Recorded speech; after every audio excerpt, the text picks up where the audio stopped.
What's up, everyone? Welcome to Unmasked, where things are discovered, uncovered, brought to the light, and made known. I'm your host, Lamar Barrett, coming live to you from PG County, Maryland. If you're interested in finding out about the untold stories behind being a college coach, this is the show for you. Being a former assistant men's college basketball coach for 16 years, there are so many untold stories behind the scenes in the life of a college basketball coach. Now, let's unmask them. Today's guest is a longtime assistant coach with a tremendous work ethic, a great talent evaluator and a recruiter, terrific teacher, and a great skill development coach. A future head coach in this business, in my eyes, I've always watched him. I mean, it's going back almost 15, 16 years now. So as a guy, I've seen his work. I know what he does, so I have no doubt that he should have been already or will be a head coach in this profession. And he's an Atlanta, Georgia native, Chad Dollar. Before we bring him on, we talk about Chad a little bit. He has an extensive resume. He's been to different places, but everywhere he's been, the one thing about it, the programs have won. So he played at the University of South Florida for 3 years, 1990 to 1993. He finished his career up at Milligan College. Got a degree in 1996. And from there, he went on. Basketball has been in his blood, in his family. He went to Gardner Webb. He was a volunteer assistant for 2 years there. And then he goes to Southern Miss for a year. He's a graduate assistant for 1 year. And then he goes to Western Carolina, where he becomes an assistant coach. And so when we say volunteer assistant years ago, I mean, you probably was doing everything that an assistant coach was doing. It was just how the titles were given to back then. And then he goes from Western Carolina, he goes to Eastern Kentucky for 2 years as the associate head coach at Eastern Kentucky. And then he goes to Georgia Southern, where that's around the time that I got to know him. He was at Georgia Southern as an assistant for 4 years. I'm sure that story come up about one of my former high school players that he took care of when he was an assistant at Georgia Southern. And then he Murray State for 1 year as an assistant coach before heading on to LSU, and having a chance to work there for 1 year at LSU before going to Arkansas State as the associate head coach and for 2 years, with Coach Brady. So he was at LSU with him and then going to Arkansas State for another 2 years. And then he goes to Wichita State as an assistant coach for 1 year. And then it goes to Georgia Tech. So he's back at home. He's associate head coach at Georgia Tech for 5 years. And then he goes to Auburn for 1 year, 2016, 2017, before going to South Florida for 1 year as an assistant coach. And then presently he's at University of Georgia. So he's back in his home state, not too far from home, but where he's been the assistant coach for the last 3 years at the University of Georgia. So a guy that I've known for 15 years, I've seen in this business, a guy that anytime I pick up the phone and call him, he's always going to answer. He's going to respond. Welcome to the show, Chad Dollar. Well, thanks for having me. I'm excited to talk with you and kind of share my story and share my journey of something that I'm proud of and something that I've always dreamed to do. And that's coach college basketball and help young men. So I'm definitely excited about this opportunity to talk with you. Yes, sir. And like I said, we came here for, let's get unmasked. We'll get started. So one of the first questions, Chad, I love to ask, you've been around basketball all your life, for a majority of your life. Now you get into college coaching. There's no handbook to being a college coach. Mm-hmm. Tell me about your first day, first week, or first month, whether it was, you being as a volunteer assistant or when you first got your assistant coaching job. But talk about that after things are done with human resources and orientation, like especially when no one gives you direction in this business. Well, it was a unique experience. I always talk about my first experience at Gardner Webb, which is actually at the time it was a Division II school. It wasn't Division I. And also I went to Gardner Webb with the opportunity to really kind of get my footprint into coaching. And I was fortunate enough to get the opportunity from a guy At the time, there was the head coach there named Rick Scruggs. Rick Scruggs actually played high school ball for my dad. And so Rick actually came to my graduation. And right when I graduated, he handed me a contract for very little money then, but it was a volunteer contract to get into coaching. And I'll never forget that. I still have a little contract that he kind of wrote up. I still have it on my in my home. I look at it every day when I leave to go to work. And it was just an unbelievable feeling, man, to now fulfill your dream as a coach. My dad was a high school coach for many years, and so he really never got the opportunity to coach college because he had to raise me and my brother at the time, being a single parent. And so that first day, man, when I sat down, I had no idea what I was doing. I didn't know anything about recruiting. I didn't even know about, I had to take the Division II recruiting test. I had to do all that. But the one thing I did have is that I love the game of basketball. And I knew this was an opportunity to do something that I love and also try to help kids, because basketball helped me also. That's an awesome answer, man. I mean, like you said, he at your graduation and you a contract. Oh man, it was That's unbelievable. awesome.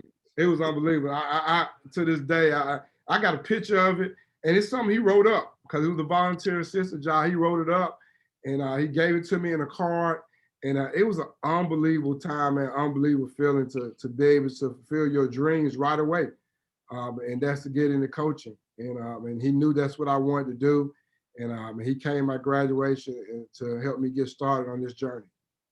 Wow. And I'm gonna say this: you said something about recruiting, and that's actually leads into the next thing. We all know recruiting, man, is the lifeline of college athletics. Like, Mm-hmm. you have to have good players Mm-hmm. if you want to be successful.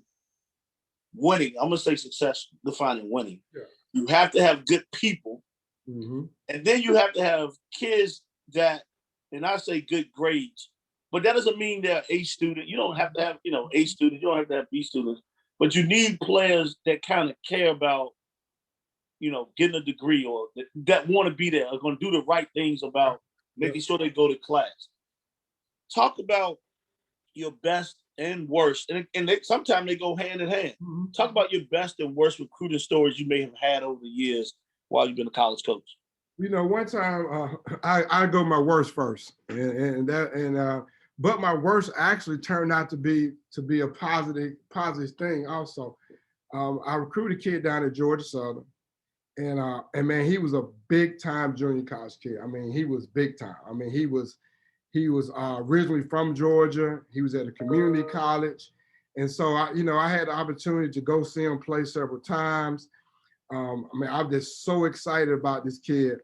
And so then he ended up actually coming to Georgia Southern. He ended up playing at Georgia, coming there.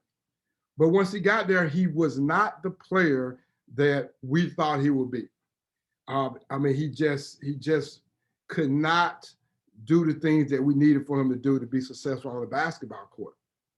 And but at the same time, he kind of struggled in school too. So they go hand in hand. Like, you got one kid that's not doing very well on the basketball court, but then also he's struggling in school.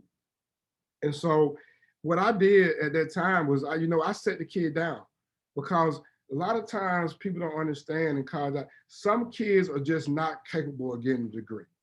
Now, some people don't want to hear that, but that's the truth. And this kid already had an AA degree, but me sitting down with him, looking at his basketball career that wasn't going well, then now academically he's struggling. And so we mapped out a plan. And I told that kid, I said, you need to have a something to take away from here. And he listened. And so what we did down in Georgia Southern, there's a technical school that's very close by. And the kid listened to me, and he went over there and got his truck driving driver's license. And so it took him a little while to get it, but he ended up getting it. And so now the kid is very successful. He's working at UPS. He's driving trucks for UPS. And to this day, he always thanked me for putting him on that right path to be successful. Now, Some people look at that as a failure because the kid wasn't an All-American, didn't make Player of the Year, didn't do the things that we thought that he could do basketball-wise. But I turned that negative recruiting, when I say negative, a kid that wasn't successful on the basketball court, into a positive experience. And so that makes me go to the best recruiting experience, which is obviously just happened to me a couple of years ago, and that's recruiting Anthony Edwards, the #1 pick in the draft. You just don't have an opportunity to recruit a kid like that. There's a lot of luck involved with that also. Me being at Georgia, him wanting to stay at home, just everything just kind of worked out his way to me be able to recruit him. And that's an experience of a lifetime. A lot of people won't ever experience that. I don't know if I ever experienced that again, but that was a beauty to recruit him. There's a beauty to coach him the year he was here at University of Georgia, and that's something that I will always cherish. But I always tell people this, they ask me, I am just as proud of the one kid that I helped get his truck driver's license that's being successful driving trucks than I am with Anthony Edwards that was #1 pick in the draft. I'm just as proud of both them kids because I helped this young man reach his potential and reach his goal then, because it was his idea to do that. I told him to pick a trade. He picked that trade. And then Anthony Edwards, that was #1 pick in the draft. Wow, that's interesting. I mean, and I like what you said. You're just as equally happy for both of those guys, and that's what it's about. Like you help that man out for his life. Mm-hmm. And that's a big story. We know how this profession, man. You've been in it a long time. Like I said, I spent some years in it, and people have no idea the amount of time that goes into it. Like you basically 355, 360 days out of the year, you're working. Yeah. You are 12, 15 hours a day, 17 hours a day. Because even when you go home, you still like gotta get the calls in, might be doing scout report at home. So and people always talk about downtime. Like there's no downtime in college basketball, college athletics in general. But like, what did you have to sacrifice achieving your current level of success? Again, like you said, you have to in college coaching, man, especially when you're getting started. It's a 24-hour job. There's no time where you can just put your phone to the side and say, "Hey, I'm not going to do this. I'm not going to do that." And you have to be always ready to handle a problem. Talk to a parent that might just want to talk to a kid that might just want to talk to you. It's very hard to say, "Hey, I'm not going to do this for this day or for that day." You try, but it's very hard. And because of the time and the time you put into it, the sacrifice you have to make with your family is the #1 thing. You have to have a family, starting with your wife, that understands. They understand that when you're at home, you still answering the phones. When you're at home, you still texting somebody. They have to understand that, and luckily, I have a wife that understands that. You have to have kids that understand, hey, you can't come to that little league game. That you might have to talk about it afterwards. You might have to have someone film it where you can watch it together. There has to be an understanding of that. But at the same time, that understanding is tough. It's tough when you miss them games.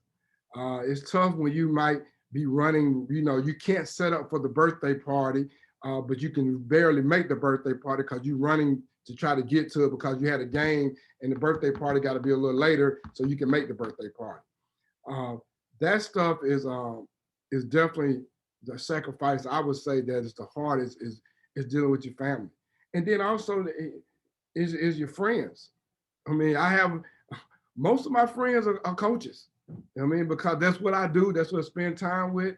And so it's hard for me to associate with people outside of coaching because I just don't have the time to associate with them, to go out and hang out with them.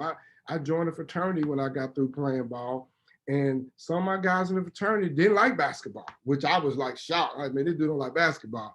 But as you go on this journey of coaching, it's hard to put time to do things with some friends that might not like sports, or family members. I could tell you the family members that you might miss. That was one of the beauty about me coming back home, was for my family can finally be around my family.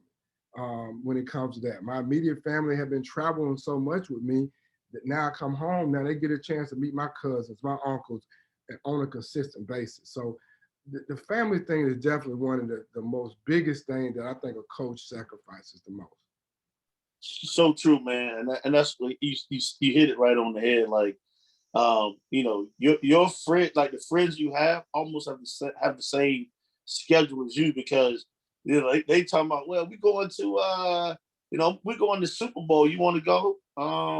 Yeah, it's during the season. Like they always throwing like No you doubt. can't do No something doubt. they No doubt. so and then you can only really take a vacation probably in August, or so, like they want to go all these different places. No, I can't go. But they, that's something, like you said, you got to have people that understand. So And that's something that's also has changed too. And as you move forward in the changing of college basketball, and like you mentioned, you used to be able to know exactly maybe when you can take a vacation. Maybe, right when the season ends, you recruit a little bit, then you have a little downtime right before the kids come for summer school or right after summer school. Now with the revolving of recruiting, with the transfer portal that's going on now, you are constantly working, constantly trying to build your roster. And so that makes it even more, hard to really set your schedule where you can spend time with your family or do things that might be outside of basketball. So true. So true. Well, I'm going to talk about this scout reports. We all know that that's a huge part of athletics, or wins and losses. And people don't understand how much time you actually put into a scouting report. You're watching 7, 8 games. You have to get your guys prepared to go out and play. And you have to make sure what you're saying to them, they understand it. So the verbiage has to be right. And you always got a coach. Like you can say things to the coach like, coach, he's shooting 2 for his last 30 from 3. You get into the game, he makes his first 2. Coach looking at you like, I thought you said he couldn't shoot it. Now, coach, I never said he couldn't shoot it. I said he was struggling. And you can always tell like whose scout it is a lot of times, because who's the most passionate on the sideline. Because you're a competitor. You want to compete, you want to win, and you're saying, guys, I know we went over this, so but you can't give those guys too much, because they got other things going on in their life too. I mean, they got classes, they got things that go on in their life. So you got to give them just enough information for them to understand. Talk about maybe something that jumped out at you, your best or worst scout report over the years, or just how you may have gone about it with scouting reports over the years. I'm really glad you brought that up, because I think it's very important people understand this. Like my career, man, I call my career like Nick Saban. Nick Saban went to a lot of different schools and finally he got that opportunity to be a head coach, and then he's the best college football coach in the country. Scouting reports is very, very important. And I was very fortunate enough, the first job I had, the volunteer job I had at Gardner Webb, the coach made me do scouting reports. He told me that is going to be a part of your thing as a coach, so your development of a coach, not just as a recruiter. You're going to learn how to do scouting reports. And from that point on, I've always done scouting reports. I've always done the personnel, figuring out the schemes, doing matchups, doing whatever it might be from a scouting report standpoint. But the one thing that people don't understand, some jobs or some coaches you work for might not let you do a scouting report. They might not. They might want you to just concentrate on recruiting. They might want you to do some other aspect. They might have one design coach to do something. But I've never let that stop me. I've never let that stop me. What I do in a situation like that is this. I'm doing scout reports regardless. I don't care if I'm talking to a mirror at home. I don't care if I'm taking a scout team and I'm just working on my craft on my own. I am always trying to build myself up as a coach, totally, not just boxing myself in as just a recruiter, but I'm trying to build myself up totally. So now every job I've ever had, I can say this, every job I ever had, I've always done a scout report. Every job I already had, some scout reports are more detailed than others. Some scout reports might be a little bit more on just personnel, but every job I ever had, I'm always doing a scout report. Regardless of my role at that particular job, I am doing a scout report. And that is the beauty. That's when you develop relationship with players. When they see you doing that, the guys you recruited, they see you now helping them to get an edge on the court, helping them understand the opponent. That's when you develop a relationship with kids even better, because you have a relationship recruiting them, but now they see you in a different aspect as a coach, not just as a guy that helped me get to the school that you at. That's so true. And those guys, so you're competitive, you want to win. Like assistant coaches have, within themselves, Yeah. who gets the most wins. And the players know that too. They know, they keep counting themselves and they like, yo, coach, you undefeated on the scouts, right? They know that stuff. You know what I'm saying? No, that's the fun thing when you have that going on, and you just like you played a team and y'all you beat them, and then now you coach, you 2-0 now. That's what's going on. What's up next? And they get more engaged, more locked in, and that's when it's really fun. And then you said something earlier, man, like you can tell, like I know for me in particular, I'm up on the pitch a little louder. I got my little paper with me. I'm telling you, this the matchups here, this matchup there. But that's the beauty of it when you're enjoying that like that. And that's the beauty of coaching. I mean, that's why I coach for that. I mean, when it comes to the basketball aspect, I coach for that. I enjoy that. I have a passion for that. And so that is something that is very, very fun. Yeah, yes, it is. I'm gonna ask you this: what's the biggest challenge you think you've experienced since you become a college coach? I think with me is staff unity, because you got different personalities, and I always pride myself on being able to work with different guys.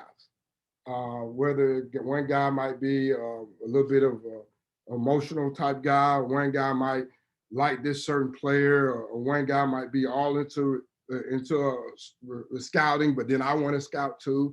I try my best to always be able to work with different personalities, work with different people. That has been one of the challenges in coaching for me, because I've been at different spots. I work for different guys, and so that's always been a challenge for me. Now, the revolving of kids are different too. You got to change with the times. Like you can't coach the same way I coached when I was at Gardner Well. It ain't gonna work.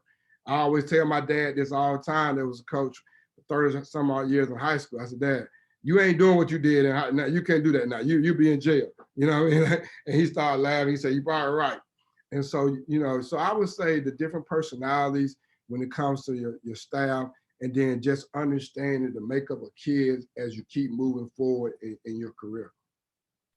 Man, those are two awesome ones right there, especially with evolution, revolving like that. That you got to change with the times. And I think the best coaches do that. Like no question. They learn how to evolve as time goes on. No, because I have a good friend of mine that he's no longer coaching now, but he was kind of one of my mentors when I got into business. And back then everybody used to write letters.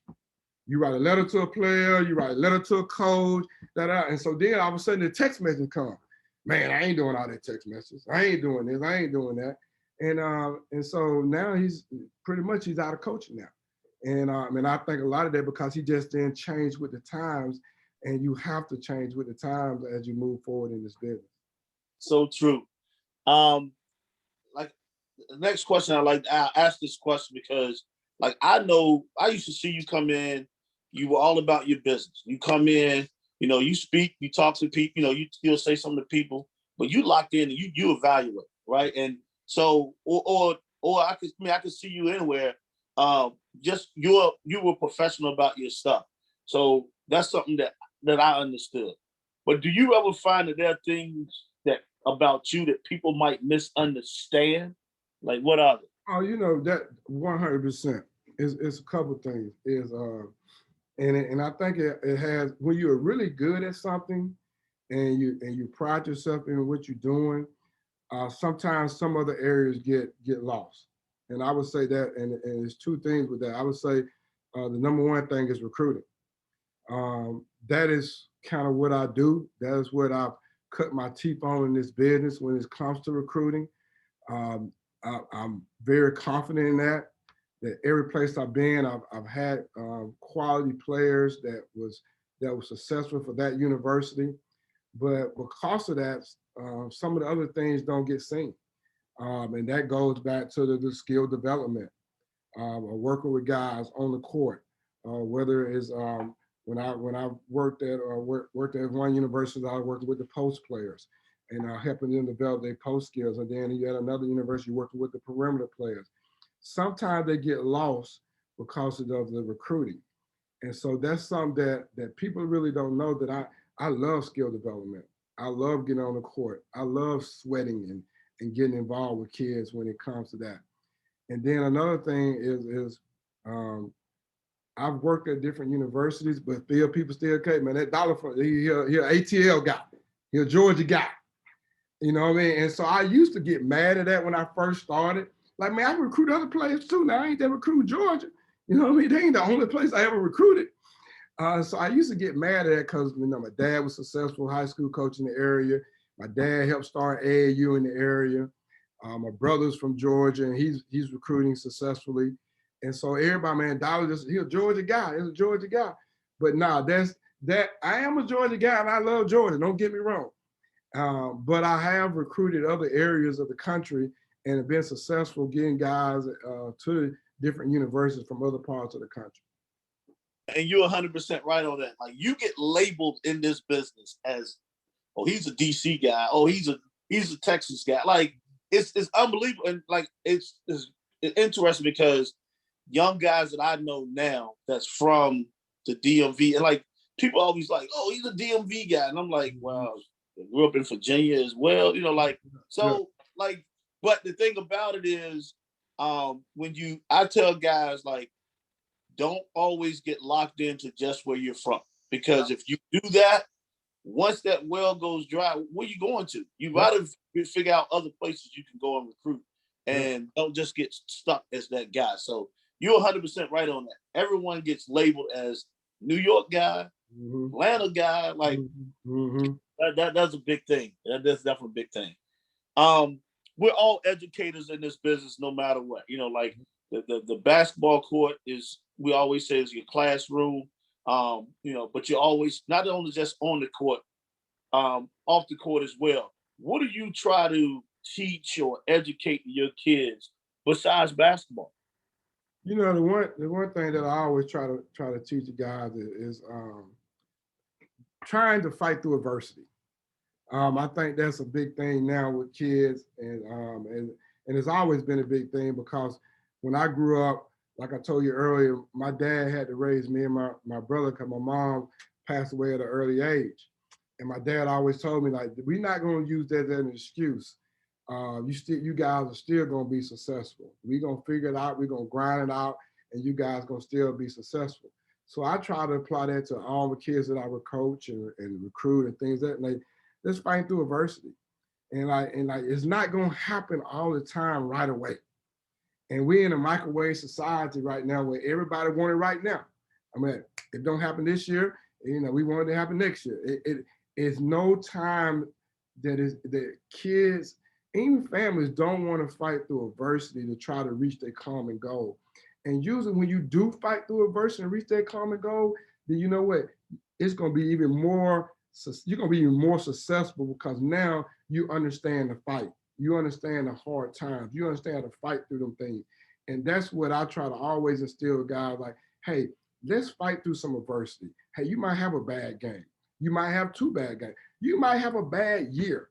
That doesn't mean you quit, you cave in, you transfer, you move on. Try to fight through that adversity. And most kids, that I've seen do that, that are no longer coaching, no longer playing, they are successful in life. Whatever they might be doing, whether they're teachers, doctors, whether they playing professional, they are used success because at some point, adversity gonna kick in and you gotta fight through that. And so that's why I try to instill with all the guys I coach. Awesome. Awesome. I love the adversity. Um, I'm gonna ask you this. This is kind of entertaining, but it doesn't have to be no names. It don't have to. Yeah. We've been in this for a long time, but like, what is the strangest thing or weirdest thing a player has done outside of the basketball court? You just looked at it, was like, I can't believe this guy did. I've heard some guys come in. It's like they supposed to have practice at 4. Don't be late, and the kid walks in with a bathrobe on because he didn't want to be late. But like anything like strange or weird that you've been like, what?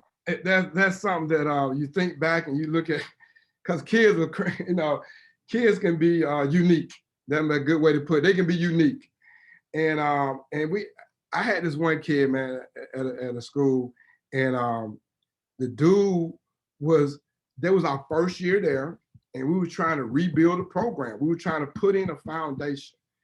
And this one kid, they told us to get rid of him.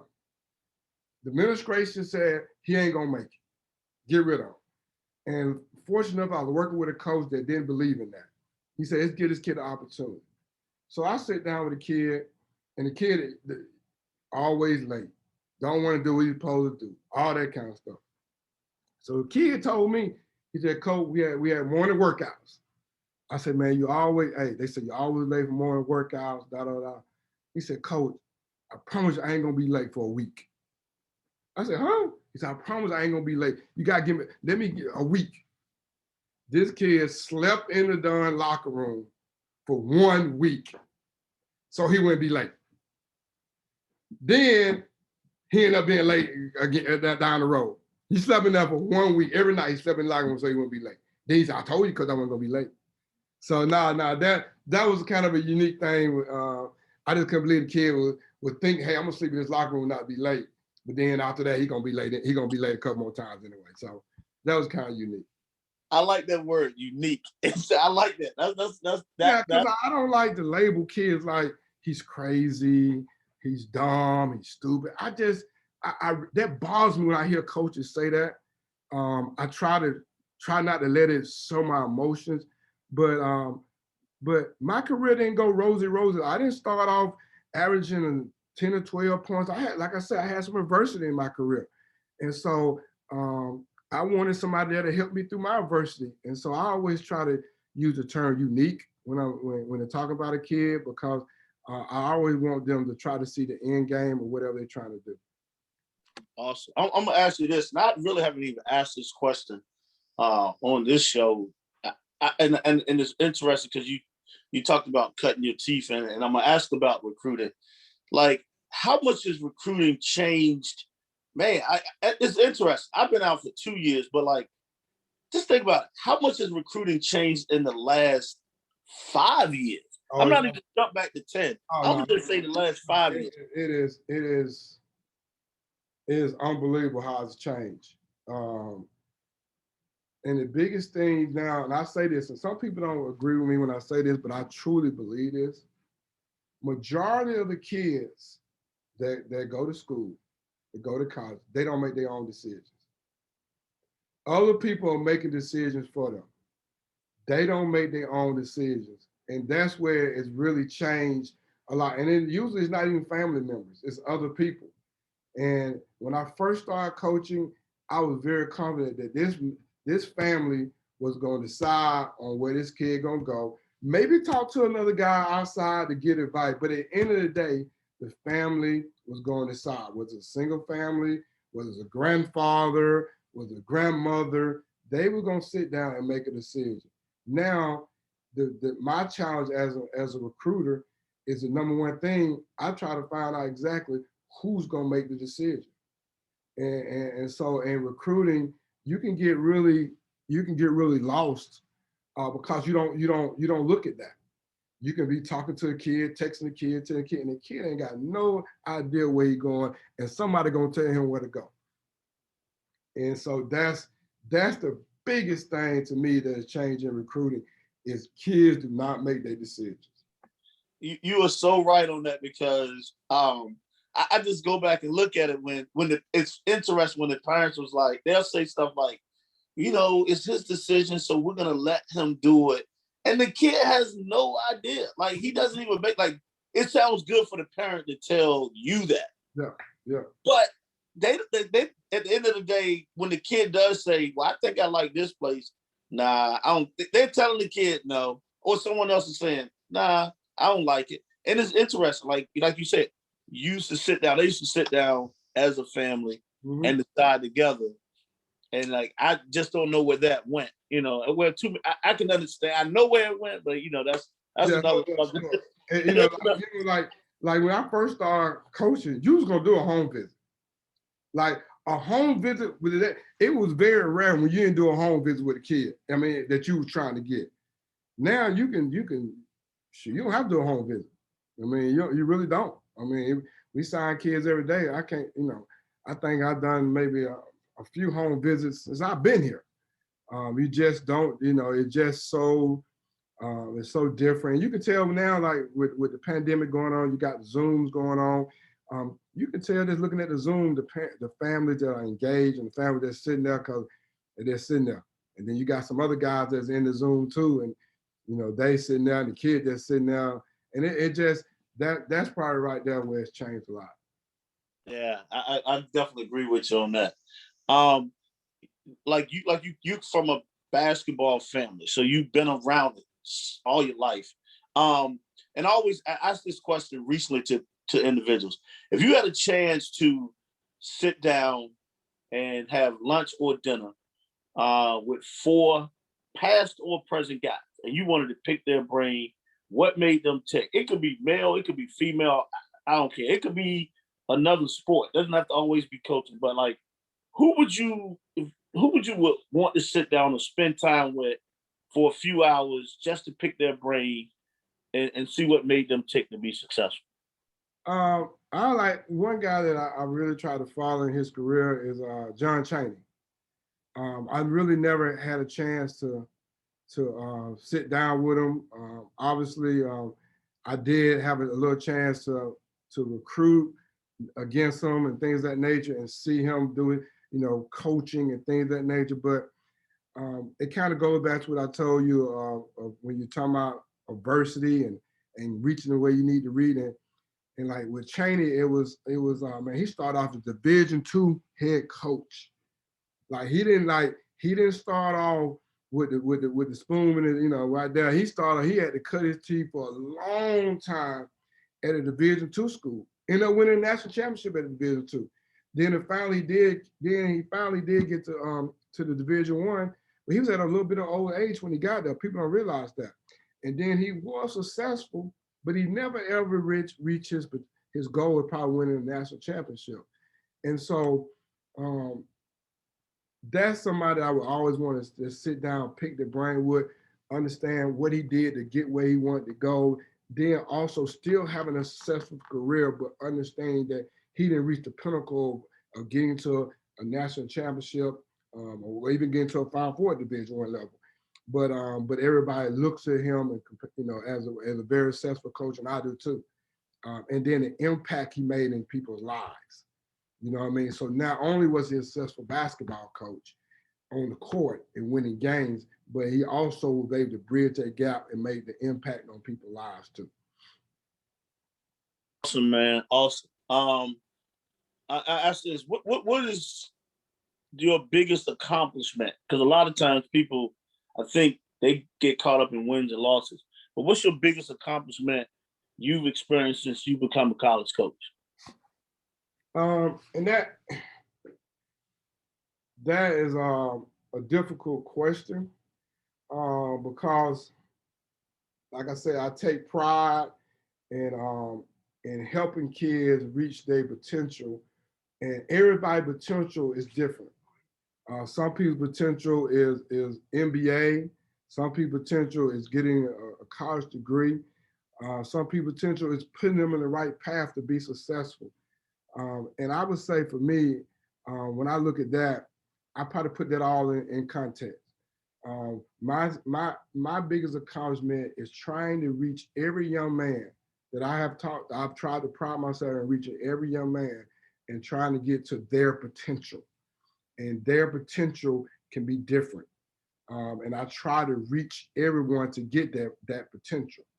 If you just want to put something on it, I had a young man, again, I had a young man that I knew, again, he ended up graduating. He was very successful. And he just hit me back probably about 4 months ago on Facebook. And he just told me, he said, Coach, I just want to let you know, man, I am instilling into my daughters what you instilled into me. And again, we talking about a kid that wasn't a conference player of the year, because I had them.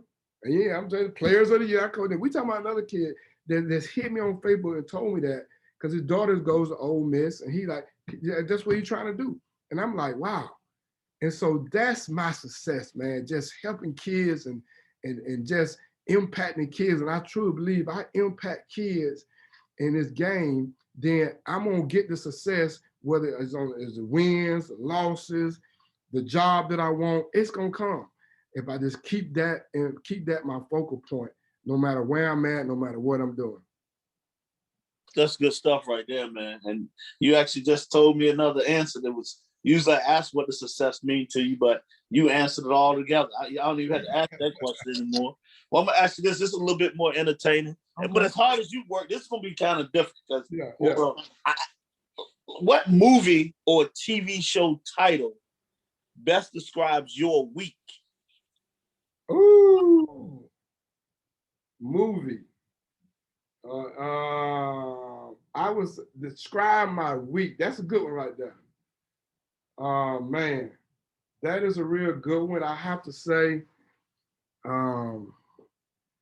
Gladiator. That can be a good one. You just fight, man. Fighting every day is a fight. Every moment is a fight, and you just don't know when that fight gonna end. You just keep fighting. You just keep trying to press forward. Keep trying to move forward, and the odds might be against you. All right, the odds might be against you. You know, the odds was against me to get that high major Division I job that I always desired. The odds may get me to be able to get a job to come back home, but I end up getting it. The odds might be against me to get that first Division I head job that I know is coming, but I got to keep pressing forward and keep fighting. And so that would be something that I would tell you that kind of describe my week.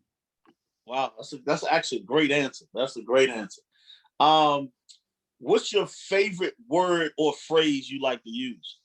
Oh man, I always like to use, man, together everyone achieves more. That's something that I try to always, whether it's your staff, whether it's your team, I always try to say, man, you gotta be connected as one. And by doing it together, everybody can achieve their goals. As a staff, you can achieve your goals, winning games and getting jobs and things of that nature when you come to getting head jobs at some point. And as a team is winning championships and things of that nature. So I always try to use that. That's one phrase that I always try to use. Wow, I like that. That's deep. That's deep. What's the best piece of advice you've ever been given? When I first started coaching, because when I first started coaching, the AAU stuff wasn't prevalent then. It was coming. And so my dad being a high school coach, and then some of his friends being high school coaches, they used to always, when I first started coaching, the first thing they used to always tell me, always be honest. That might sound very cliche-ish or very simple, but they say when you're talking to these recruits, when you're dealing with different parents, always be honest. And I try to keep that in the forefront of my mind when I'm talking to recruits, when I'm dealing with situations. I always try to, just be honest. Don't promise a guy a starting position when you know darn well he probably ain't gonna start when you get to your school. Don't do that. Don't do that. You can probably promise him an opportunity, but don't just try not to overpromise, oversell when it comes to certain situations. I love that. It's short and sweet, but It's powerful. You've never been a self-promoting guy. I think you let your work speak for itself. But if you had to choose 3 adjectives to describe yourself, which ones would you choose? Well, again, that's a good thing. Commitment. That I try to. I'm always committed to the task at hand. Always committed to the coach I work for. A lot of times people look at my resume and they say, "Man, you've been in a lot of different schools." But sometimes them moves wasn't moves that I actually had to. I wanted to make. I mean, some of them I had to make. When it comes to like when I worked for John Brady. I mean, he was at LSU, and then I would say he gets a job at Arkansas State. So that's a move that I didn't really want to make, but I had to make. Just to give an example. So commitment is definitely a dedication. I'm dedicated to what I'm doing. I love what I'm doing. I'm passionate about what I'm doing. I just, I mean, it's just a passion to coach because I've been around it all my life. Like I said, I see my dad coach. I see his friends coach, my brother coach. I coach. It's just a passion. So commitment, dedication, and then goes back to what I told you earlier, honesty. I always try to be honest with people. I try to, no matter if it's doing my work, doing it the right way when it comes to recruiting, whether it in meetings, whether it's talking to parents, talking to whoever it might be. It might be telling a kid, hey, you just might not be a pro. You might need to get your life together. You might need to go in a different avenue, which I've done before. So I would say them a couple things right there. Awesome. Well, I'm gonna ask you this because it's probably gonna pick it back a little bit, but like, what qualities do you value in the people with whom you spend time? Oh man, and again, I want to be around people that I can trust. You know what I mean? I want to work with people I can trust. I want to work with people that's honest, trustworthy. And that's what I value. And then you know what? At the same time, I want to be with somebody that cares about my goals and be around people that care about my goals and what I'm trying to achieve also. And because if you do all that, man, then the environment to work is so much better. The environment with your team is so much. When your team see that everybody's on one, they see that everybody cares for each other. Where hey, I want to go out my way to help Coach Dollar maybe get that Division I head job that he's doing, because I know he's going to do the job here. He's not going to spend half the time in the office looking for a job and not doing his work. I know he's going to be dedicated to do that work also. So them the kind of things that I value, man, when it comes to environment that I like to be around. Awesome, man. Well, I'm gonna ask you this too.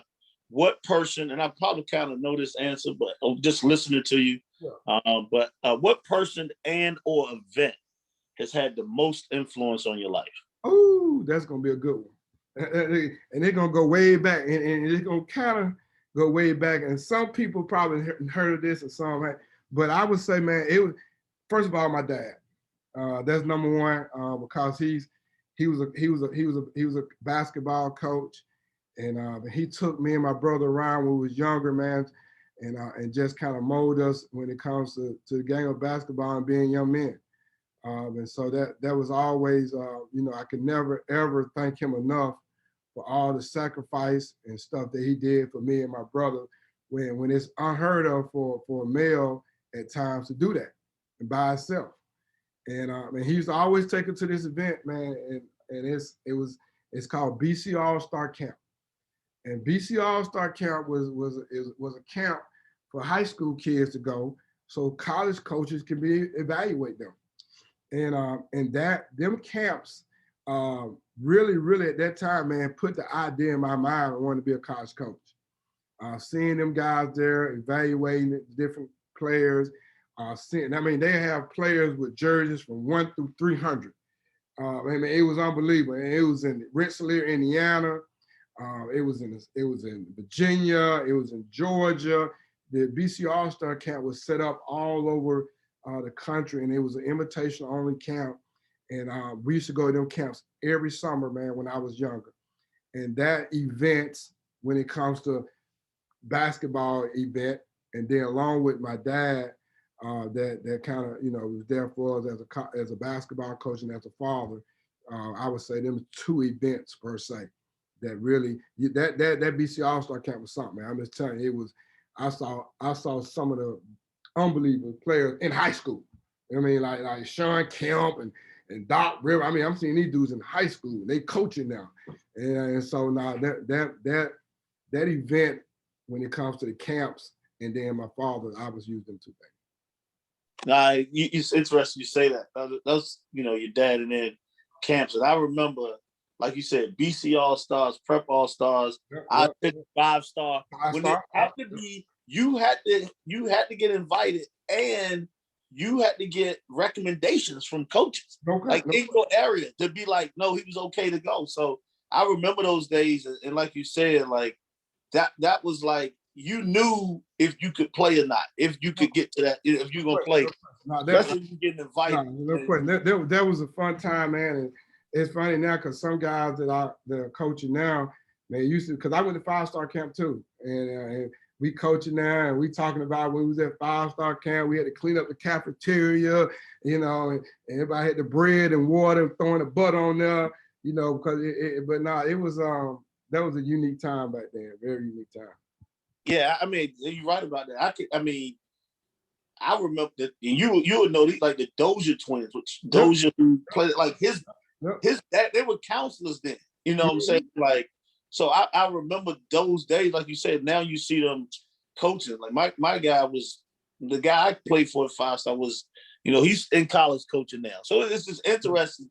Herb Sendak was a Net Providence, or Dave Odom was out, and Jerry Wainwright. All those guys.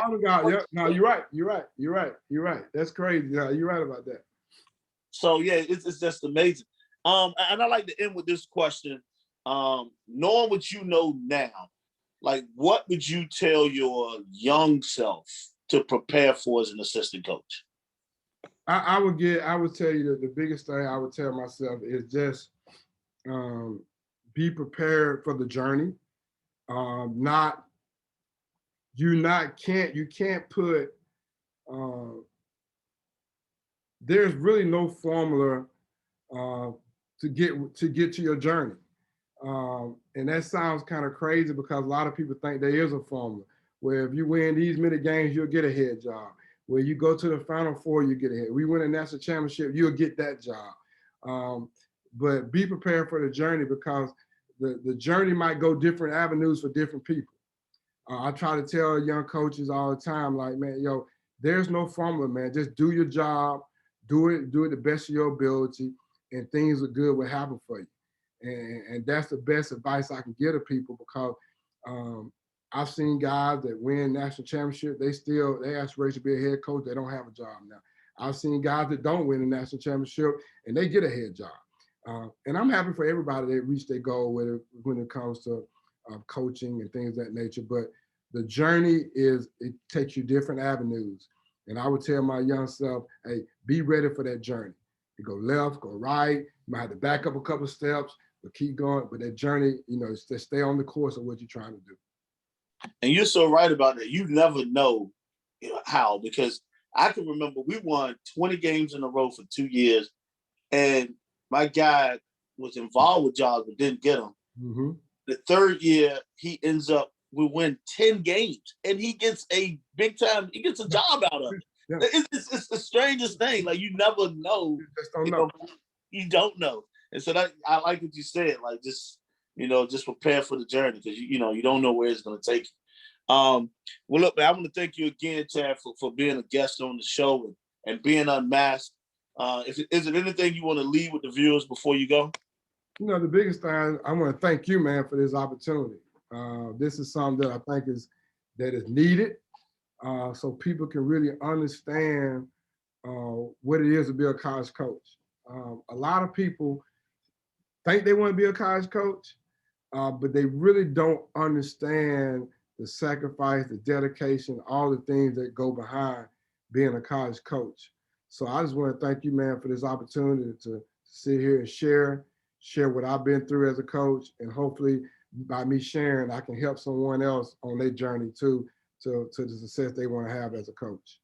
You're welcome, man, and I thank you for those kind words, for that, and definitely for dropping some jewels today. I'm sure people will be educated, and they will love this. And I want to thank you, viewers, for watching another great show. Stay tuned for the next guest as we get them unmasked. See you next time, and stay safe.